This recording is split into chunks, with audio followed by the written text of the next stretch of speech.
was the night before Christmas when all through the house not a creature was stirring, not even a mouse. The stockings were hung by the chimney with care in hopes that St. Nicholas soon would be there. The children were nestled all snug in their beds while visions of sugar plums danced in their heads. And Mamma in her kerchief and I in my cap had just settled down for a long winter's nap. When out on the lawn there arose such a clatter, I sprang from my bed to see what was the matter.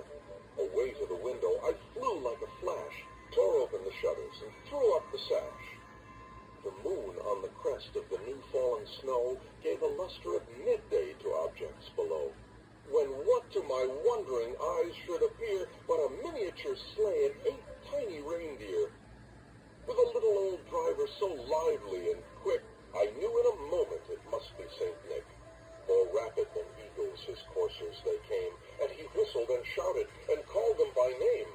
Now Dasher, now Dancer, now Prancer and Vixen, on Comet, on Cupid, on Donder and Blitzen, to the top of the porch, to the top of the wall, now dash away, dash away all.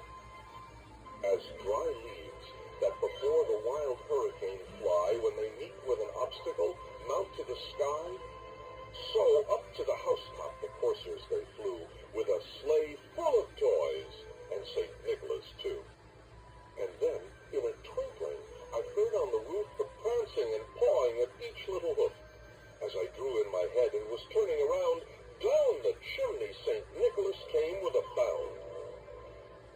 He was dressed all in fur from his head to his foot, and his clothes were all tarnished with ashes and soot.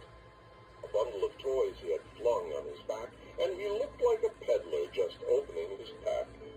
His eyes, how they twinkled, his dimples, how merry, his cheeks were like roses, his nose like a cherry.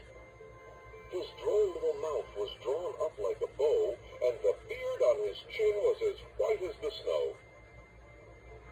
The stump of a pipe he held tight in his teeth, and the smoke, it encircled his head like a wreath. He had a broad face, and a little round belly that shook when he laughed like a bowl full of jelly. He was chubby and plump, a right jolly old elf, and I laughed when I saw him in spite of myself. A wink of his eye and a twist of his head soon gave me to know I had nothing to dread. He spoke not a word, but went straight to his work, and filled all the stockings, then turned with a jerk, and laying his finger aside of his nose, and giving a nod, up the chimney he rose. He sprang to his sleigh, to his team gave a whistle, and away they all flew like the down of a thistle. But I heard him exclaim, ere he drove out of sight, Merry Christmas to all!